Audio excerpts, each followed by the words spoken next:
I don't know. It just never gets old to me. It just never gets old. Thank you again. Michaela told me not to tell you guys thank you, but Alex, Haley, you guys are amazing. So I can't help but thank you. You've set a new standard for bumper videos, and it's incredible. So, but hey, we're gonna kick this thing off and get rolling here because we have a lot to discuss. High school, buckle in, because we're gonna talk about some things that we have not talked about in a while, and it is very apparent. And I pray, my hope and my prayer is that what Michaela and I get to share tonight is vulnerable, that you can hear our story, that you can hear our heart, that we love you guys, but we're also going to have a little family meeting in a little bit of a way. And I told middle school this, and it's not even in our notes, but I'm going to preface you with the same thing, because sometimes when we talk about sexuality, we talk about purity, we talk about how to win this battle, man, sometimes it gets a little cringy, right? It gets a little awkward. When we talk about things that are uncomfortable, we get uncomfortable. We kind of like get uncomfortable physically, like in our seat. You know, you start doing some weird things that you didn't know you ever do, like that hidden secret of picking your nose sometimes might like come out because you're real nervous, okay? You might lean over and like nudge your friend and like snicker and laugh like you're in middle school. But what I need you guys to do is really lock in with me and Michaela tonight, because you are high schoolers, you guys are young adults, and I believe that we can handle this conversation. And I believe we need to have this conversation tonight. And so as we jump into this, I really am most excited about this conversation because I get to do it with my wife. And it's just, I've asked her to be up here because I don't trust myself with this conversation really, because who knows where we would go, the rabbits we would chase here. And I'd probably say way more than I ever need to. And I'll probably still do that tonight, but she'll be able to rein me in a little bit better. So thank you. Just a little bit. Yeah. Anyway, the honest answer is, man, this conversation is really close to my heart. It's part of my story. It's part of my journey. And because Michaela said yes, she has decided to walk this journey with me. And at the end of the day, the most transparent that I can be is there's no way I could do this on my own, right, to have this conversation, this vulnerability without her up here. So thank you for being with us. I'm going to pray for us as we jump into this conversation about what does it look like how do we win the battle of sexual purity. So let's pray. God, thank you so much for an incredible opportunity just to be up here and to share a stage with my wife and just be able to talk about relationships and love and sexuality and purity. God, I pray that you would speak tonight, that we would be able to look at your word and your truth, that this wouldn't be heard as an opinion, but God, that our hearts are in your truth, and we believe that this is what you say about purity. So God, would you use us? God, would you open the hearts of students, God, and just really allow them to have this mentality of being challenged and maybe changing their perspective a little bit tonight. God, we love you and we give you glory. Amen. Okay, so tonight we are going to be answering the question of how do we win the battle of sexual purity? And how do we live sexually pure in the culture in which we exist? And so before we kind of dive into that tonight, I kind of want to share how Nolan and I met. We actually met at a summer camp. We were camp counselors at a camp in Texas. And when we first met, I was kind of annoyed with Nolan. He was a really fun camp counselor. We were actually probably two of the best, not to, be prideful or anything. But we had a few friends that were awesome as well. But. Yes. And so Nolan really likes being the center of tension. But if you know me, I do as well. So we butt heads that whole summer. And I had high school girls, and he... Still do. And I had high school girls in my cabin, and he had middle school boys. And all of my high school girls had a crush on Nolan. And I just kept telling them, I was like, listen, we're here for Jesus, not Nolan, And, continue to give them reasons to think differently. Yeah, I even remember telling one girl, she was like, oh my gosh, Nolan is so cute. You should date him. And I said, listen, if Nolan was the last person on this planet, I wouldn't even marry him. And that girl was at our wedding. And so, yes, that girl actually was invited to our wedding. So still someone you continue to pour into. Yes. So, but kind of going, this is baby Michaela and baby Nolan. This is kind of after we first started dating. Yeah, this is our first vacation together. But long story short, after camp, things kind of, we stayed friends and we began to talk, date, all the things. And that's kind of where we wanted to stop our story and pinpoint is that when we were like, hey, let's be boyfriend and girlfriend, and we realized, okay, we have to have a conversation about how we're going to be sexually pure in our relationship. And we're going to pause it there, and we're going to talk about how we're going to win that sexual battle and how in Scripture it talks about that. So we'll kind of try to share a little bit of our story in pieces that it was relevant into these things. So we had a conversation to say, hey, how are we going to protect our relationship? And so what we want to do tonight is share some of those processes and thoughts that we had that we believe that the Word says that we can share with you guys of what does it look like? How do we fight? How do we win the battle of sexual purity? And if you're taking notes, the first rule, thumb, whatever you want to call it, point here, the first thing to do to win the battle of sexual purity is to adopt God's standard of sexuality. If we're going to win the battle of purity, we have to change our perspective and our standard. We're losing the battle right now. Okay, I don't know if you understand that. We are losing the battle because we have allowed our definition of sexual purity and sexuality to be the same definition of the world. Right, the same thing that all of our peers and everybody around us in culture is saying is the standard and is the philosophy that you guys have and that our generation has of sexuality.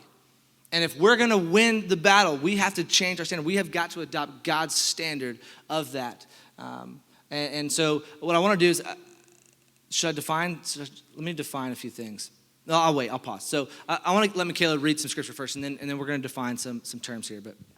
So if you'll turn with me to Ephesians chapter 5, and we're going to start in verse 1. It says, follow God's example, therefore, as dearly loved children, and walk in the way of love, just as Christ loved us and gave himself up for us as a fragrant offering and sacrifice to God.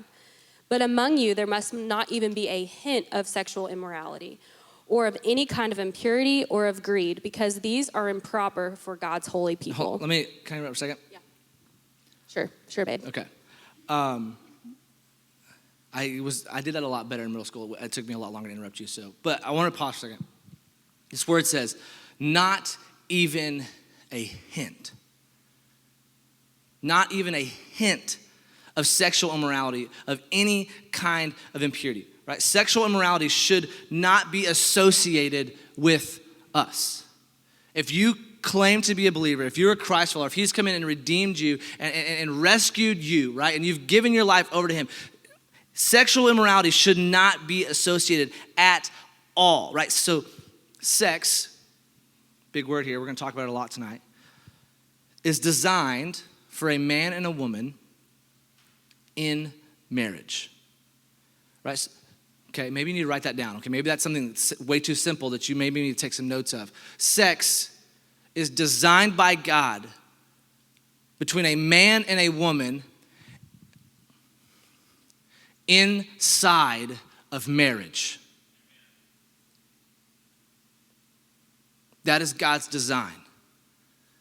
That is God's standard. He created it.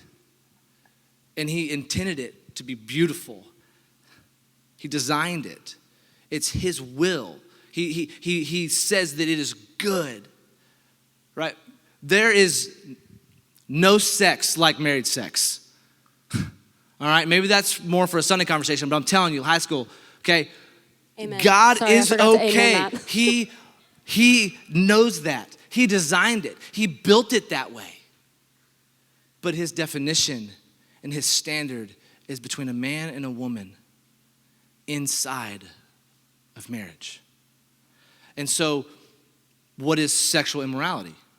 Right? How do we define that term?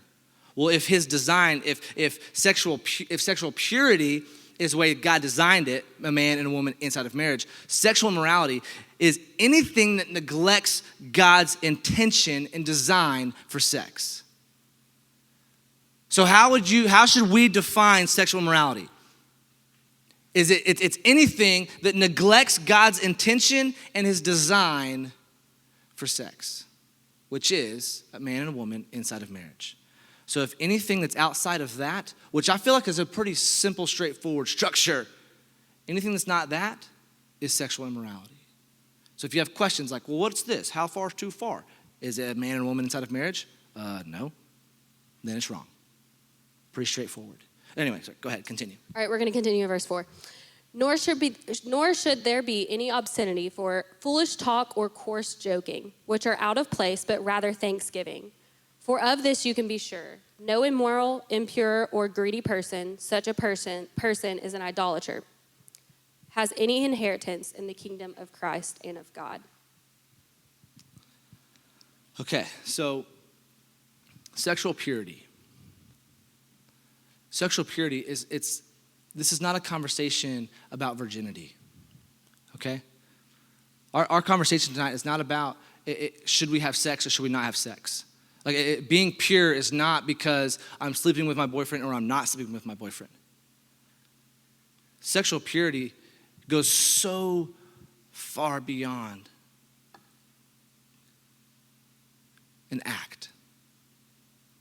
Sexual purity is about purity.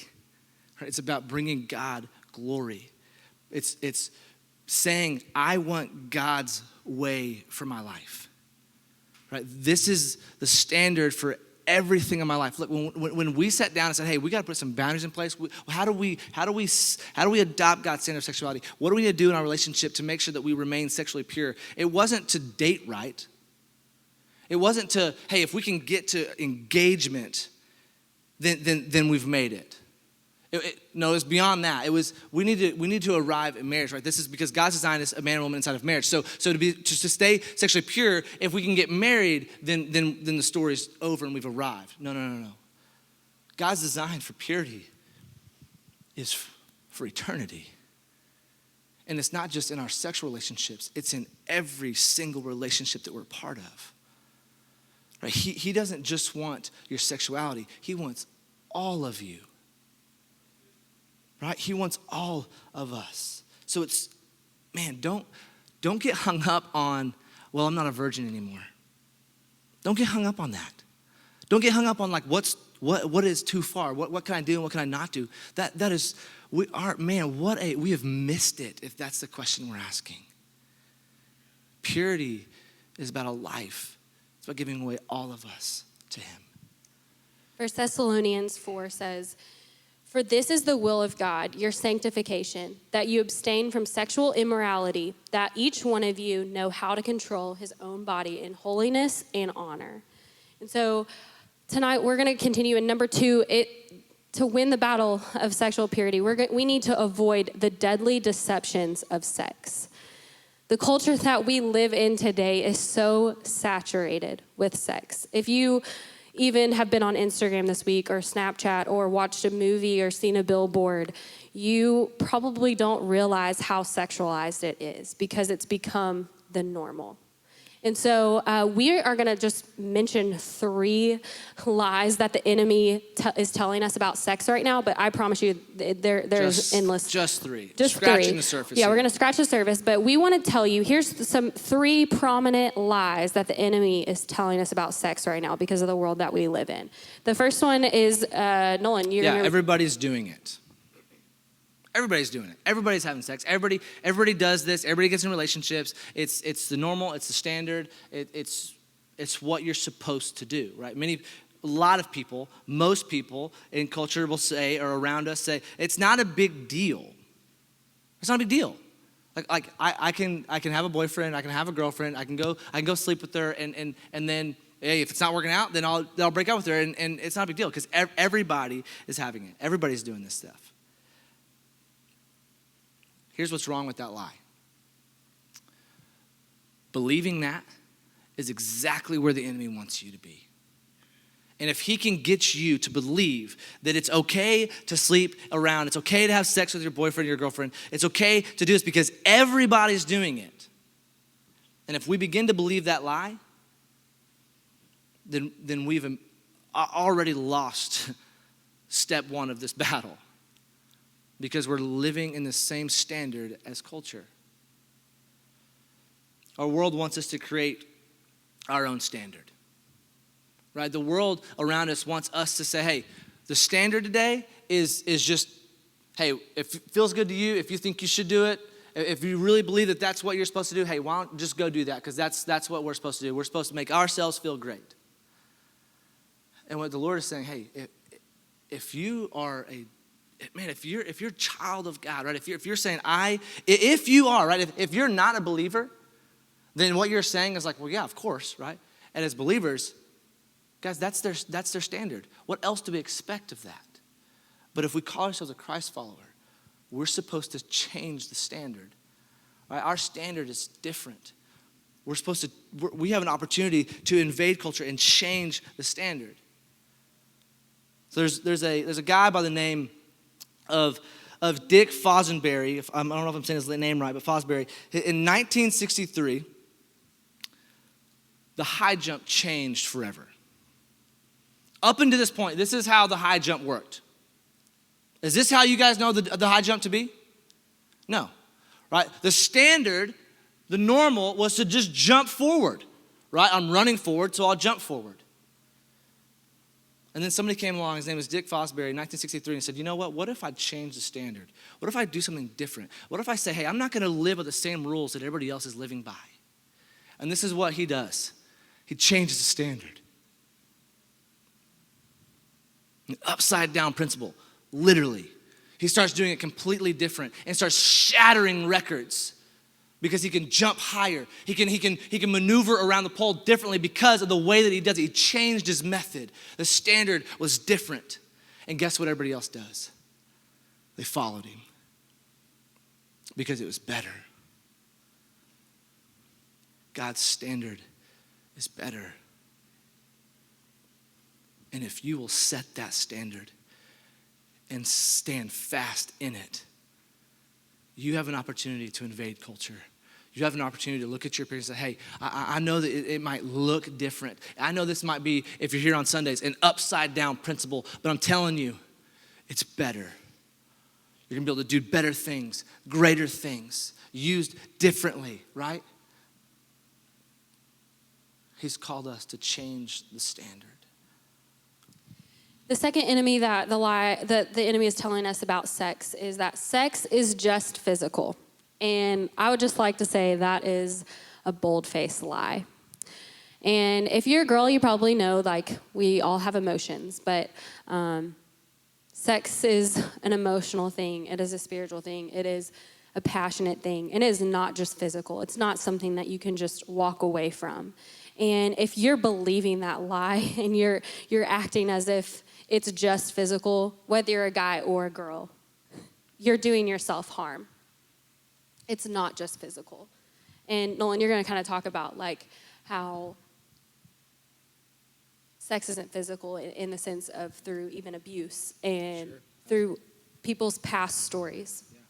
Yeah.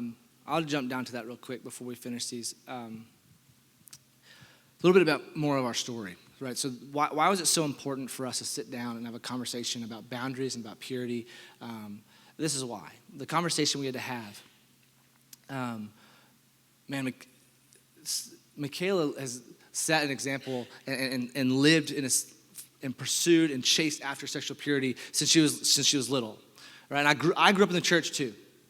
I grew up in church. My dad wasn't a pastor. My mom wasn't like, but everything else was there. My mom's a Sunday school teacher. My dad was a deacon. Like I grew like if the doors were open, I was there. Like I was everything except for a pastor's kid. Okay, and so I had all the right answers, and I had all the right. I knew all of the right beliefs,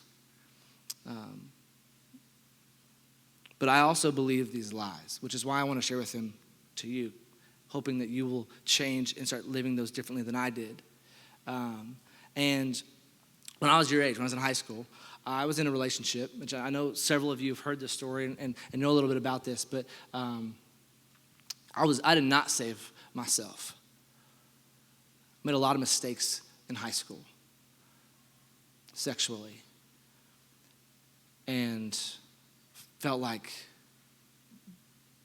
I obviously grew out of that, and I moved to college, and I chased after some things, but I lived a life of shame. I lived in fear of those mistakes. And what I've learned through that whether you made decisions on your own with consent and it was your decision and you understand you've had those experiences, maybe it wasn't your fault. Maybe it wasn't a decision that you made on your own, but you've had sexual encounters not by choice. And you live in shame, and you live in fear. Whether it's your decision and you did it freely, or things occurred to you out of your will,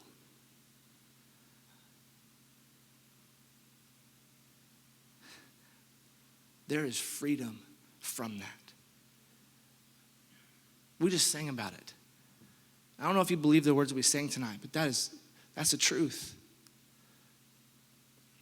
And whatever your story is, whether mistakes that you've lived in, see, if the statistics are correct, almost half of you in this room have had sexual encounters unwillingly. If that statistic is correct for this room, not quite half of you have experienced things sexually unwillingly. So whether it was unwilling or it was on your own and you fully were completely engaged and you wanted to do it, there's a God who gave away his life for you so that you can live in freedom from your mistakes. And he wants to redeem your story. He wants to use your brokenness. And if we sit here and believe these lies, that it's just physical, right? What are the things that we stop sleep over? It's not the conversation and the lady at the lunch line that you yelled at and you get home and you're like, oh man, I really wish I wouldn't have yelled at the lunch lady, man. She was so nice and I was just so rude to her because I was impatient. And you lose, that's not the things we lose sleep over. The things that we lose sleep over, that keep us emotionally attached, are things that we know that we shouldn't have done because we did it willingly, or we feel shame, or we feel broken, or we feel fearful because something happened to us and we didn't ask for it. Don't tell me that it's just physical. You can lie to me about all the things you want, but don't lie to yourself that sex is just physical. But on the other hand, live in freedom out of that. Because fear, shame, brokenness, worth, to believe the lie that you are not worthy, that you should live in shame, that you live in fear, that, hey, you know what? I didn't want it to happen to me, but it did, so I might as well live in it while I have it because I've already made those mistakes and I didn't even want to make them happen to me, or I made them, and I might as well just live in it while I have it because I've already made those mistakes. That's the perspective that the world wants us to have. And that's why it's so important to understand that purity is not just an act. But God says, look, you can be freed from that, and you can move forward, and you can walk in freedom. And here's what it says. This next lie that we believe, that the enemy wants us to believe, is you need to test it before you buy it. What? Now, we try on shoes, and we test drive cars. We don't test drive people.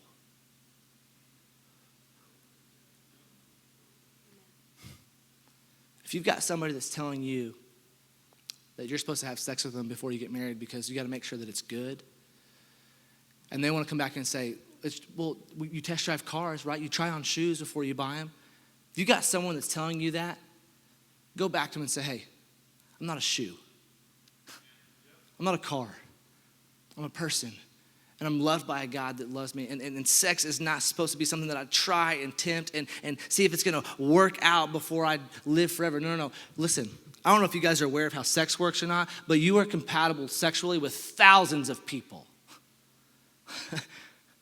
What do you mean you got to see if it's going to work out or not? I assure you, it's going to work, okay? And when it's in marriage between a man and a woman that God has ordained, it's going to be good because that's how he's designed it. Man, what a bad metaphor. Experience is essential. What a lie. Sex outside of marriage is going to harm you. You're going to have this abnormal view of sex. If your perspective and what you believe is sex is just that you have to have it with people before you marry them or you date them, then that's the end-all be-all for you.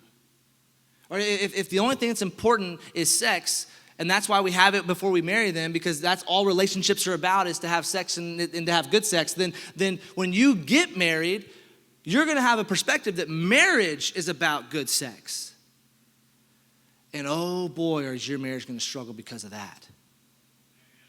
Have the right perspective. Don't believe the lies. As Nolan and I had that conversation the day that he told me that, Michaela, look, I messed up. I didn't save myself for you, but I've confessed it. I've been forgiven. And it was one of those moments where, we were in college. We were about to graduate, and we knew that, this was probably very serious and leading into marriage. And I just remember thinking, and we spent some time praying together, God has forgiven Nolan, and so that's something that I can't hold the account to for him. And that when we talk about sexual purity, we're not just sitting here saying, hey, save yourself for your wife. Hey, save yourself for your future husband. No, you're pursuing sexual purity because it's for the glory of Jesus. And when Nolan and I had that conversation, I had not realized that. I had to walk through that process of wait, everything, even though yes, I had saved myself, I had to walk myself through that and to say God, I thought I was saving myself for my future husband. Weren't you going to give me somebody that was pure as well? And he said, I did. He said, I've redeemed Nolan. And he's the one that you're going to marry, and he's the one that you're going to do ministry with for the rest of your life. And this is who I have put you with for a purpose. And so I want to read 1 Corinthians 6:18-20. It says, no other sin so clearly affects the body as this one does. For sexual immorality is a sin against your own body. Or do you not know that your body is a temple of the Holy Spirit who lives in you and was given to you by God? You do not belong to yourself, for God bought you with a high price, so you must honor God with your body. So we, have to adopt God's standard of sexuality. We have to avoid the deceptions and the lies about sex. And then we have to assign boundaries to ourselves. All right, this is the part where you can start rolling your eyes and get a little oh my gosh, this is ridiculous. Why would you do those things? Okay, but boundaries are valuable to purity because they help us. They're the guardrails, right? They're the fence that keeps you in a place that you're supposed to be in instead of somewhere that you shouldn't. And this is not about. We're not talking about boundaries. When we talk about boundaries here, it's not about hey, okay, I have questions about boundaries. Well, how far is too far? That's not what I'm talking about here. Those aren't the boundaries that we're discussing. If your perspective is how far is too far, then you've got the wrong idea of boundaries. The question that we have to begin to ask ourselves is, am I pursuing holiness? And the answer to that question should be the driving force of your boundaries, right? So when we think about boundaries, my prayer is that you go home and you journal, right? Very first week, Nick brought this perspective of, hey, what are we looking for in a future spouse? And writing down those characteristics and praying over those all the time and praying for that spouse. This is something we need to add to that prayer, right? What are the boundaries that I need to pursue and to have in a relationship so that my relationships in dating and engagement and marriage and in life will be that of purity? To find those, we have to ask the question, am I pursuing holiness? So, again, it's not about virginity. It's about purity. And purity and holiness go hand in hand. So what we want to do is we want to share with you guys, these are just examples, okay? But we felt like, hey, let's share with them some of the things that we did in our relationship and some of the boundaries that we had. So when you're pursuing holiness and you're focused on your relationship with Jesus, those boundaries are going to protect you. And so we felt like, hey, let's go back and think through some of the things that we did while we were in college, while we were dating, and the boundaries we set up for ourselves. And hopefully this, be some things to encourage you with and to help you with. But before I read them, so that you can roll your eyes and be okay with it, here's where I want you to understand. We are just as human as you are. We still make mistakes. We made mistakes when we were dating. We made mistakes while we were engaged. Right? We didn't always hit these boundaries perfectly.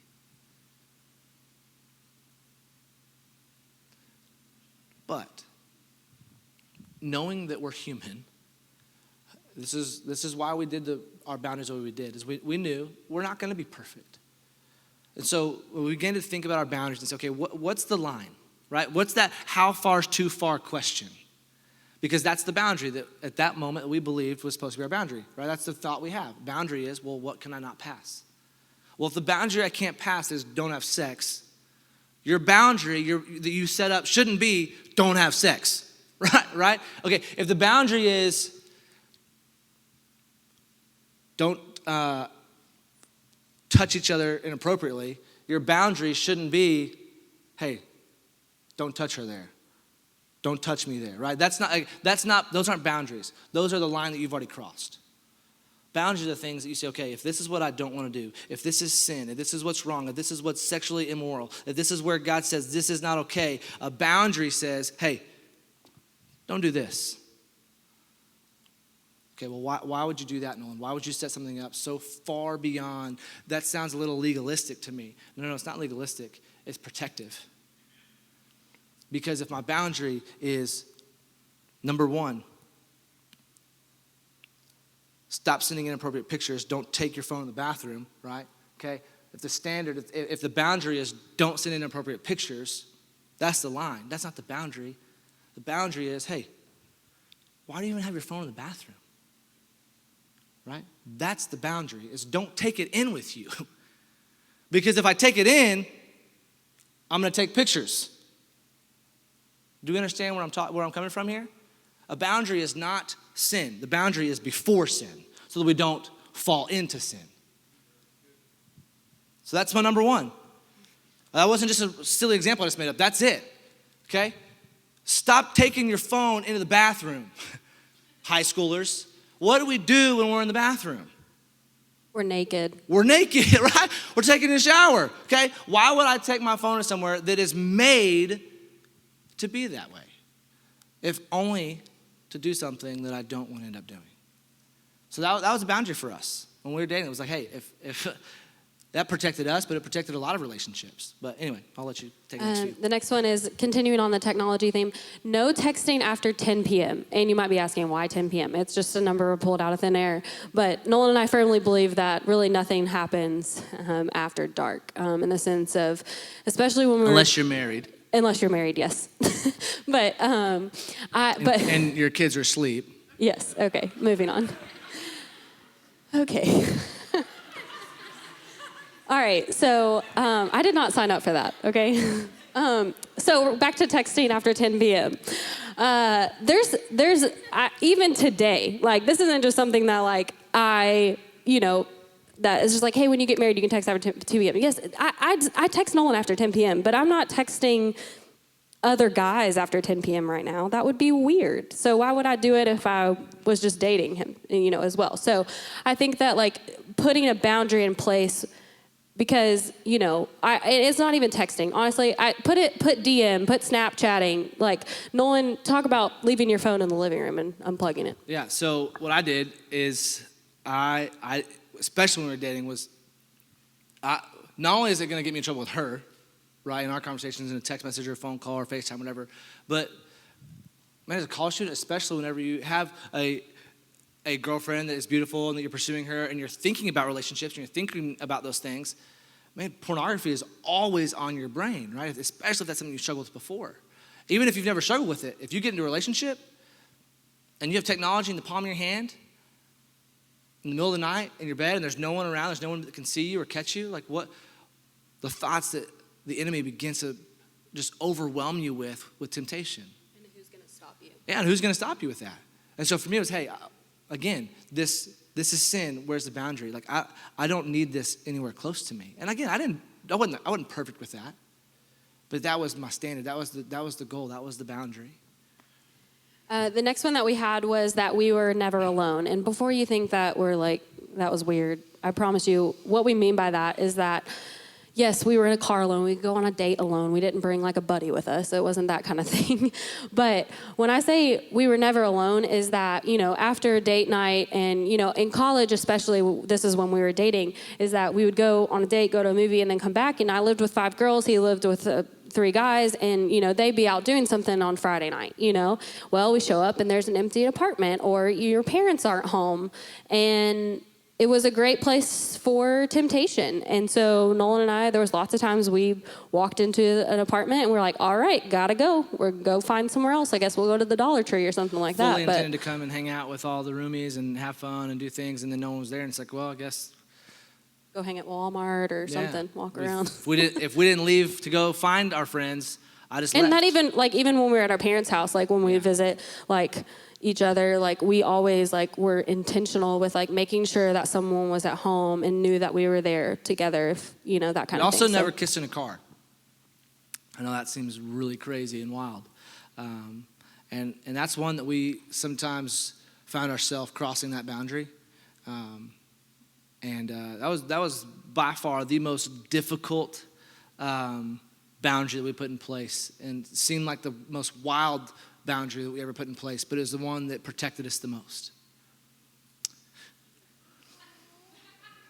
We did keep this one. It was the next one that we...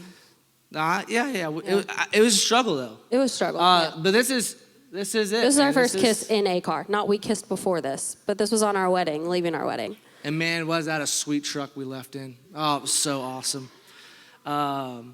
It was I think it's 70 or 71, but that's besides the point. Okay, the next one, this is the one that I really struggled with. Always vertical, never horizontal. Okay, I was talking to a middle school leader, and she was like, I actually had that, boundary for my daughter. And, I think it's self-explainable, but always be vertical. Don't be horizontal with anyone of the opposite sex, okay?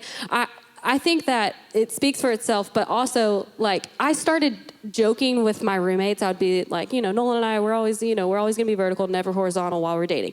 And they would laugh. They thought that was funny. But then when they started dating someone, they picked it up, and they realized, okay, we're not, if we're on a couch, if we're, hanging out, whatever, we always made sure that, we weren't laying down together, spooning, that kind of thing. Yeah. Kind of along the same lines, I'll kind of jump through a few of these real quick, but we never sat on each other's lap. Obviously that was clearly more for Michaela sitting on my lap, and just a temptation that draws. That's pretty self-explanatory there. But that was something that we just said, hey, why would we put ourselves in that situation, right? That's only going to lead to something that's not going to be worthy of anything healthy. Once we said, hey. So Michaela had this really cool thing. Like I said, my story's all jacked up, but Michaela made a covenant with the Lord. It's like, hey, I'm not going to kiss somebody until I know for a fact that's the guy that I'm going to marry. I know she didn't plan on telling that tonight, but she didn't say I'm not going to kiss a guy till we are married, and then our wedding night's going to be the first time I kiss him at the altar. It's going to be the first time. But she had realistic expectation, but her pursuit was, until I know that that's the guy that God has given me, that's the guy I'm supposed to spend the rest of my life with, I'm not going to kiss him. And she didn't. And eventually, we had a conversation. It's like, hey, I want you to know I really like you. And we started talking about the M word and marriage, and then we kissed, and it was awesome. It's cool, and then that became a struggle. And then it became a struggle because Michaela never kissed anybody. And she's like, oh, this is awesome, right? Which is what leads us to the next one. Is we decided to put into place no kissing lower than the chin, and once again, self-explanatory, but once it was that kind of thing, I was like, oh, this is great. This is thrilling and exciting, and this could end badly very quickly if you're not careful. And which then leads us to the next one. Next time you're with your boyfriend or girlfriend, kiss him on the neck and see what happens, and you'll understand why. And you're gonna be like, oh my gosh, that's why they said to not do that. I'm just gonna hold your cheeks, and I'm gonna kiss you on the lips just a few times on the forehead, and that's right, okay. You're laughing because you know why this is important, okay? You're all giggling and laughing. And you think this is a ridiculous idea because you know why this is the thing. Which leads us to the next one. So, I was going to tell you that, we also never shared a blanket, but that got vetoed because they felt like that was going to be way too far. But the same nature of this, our hands were always exposed. Always. Our hands were never under a blanket together. Our hands were never hidden. Under shirts. That's a great Sorry. place to hide hands. We're going Anything there. like that, right? So because of that very thing, right? Idle hands are going to lead to temptation. And so if we began to kiss or make out and it got kind of crazy and it went from, if I was holding Michaela's neck and then moved her lower back, it was like, hey, whoa, hold on. Why are our hands in places they shouldn't be? And that was the standards that we had. Those were some of the boundaries that we had. But I think this last one is going to be the most cringy, but it's also the most important to me. Yes. Last one is respect your parents' rules. And some of you might have parents that don't have rules, but if you do have parents that have rules, honor your parents. God talks about it in Ephesians. And if they have a certain curfew for you, if they say, well, I don't want you to date till this age, like honor that for your parents, and God's going to bless you through that. And so, yeah. So, again, we weren't perfect. Yeah, not perfect at all. Those were our boundaries. We didn't get everything right, but those are the things that we aimed for. That was our standard that we aimed for. We felt like that was going to honor the Lord. But I want you to know, I've said it already, but if those boundaries, or if this evening you've realized, man, I've already messed up, right? I've already gone too far. I've already done some things that disqualify me from all of these things. I mean, God has redeemed your story. I don't care what you've done with anybody, whether it was done to you or because you chose to. He wants to redeem you. He wants to use you.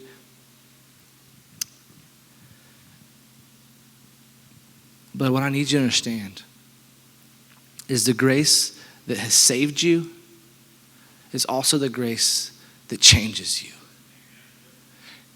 He does not leave you where you are. And he doesn't expect you to stay where you are. So wherever you've been sexually, desired or undesired, God's grace is abundant, and he is ready to extend that to you. Ask for it. Let me pray for us.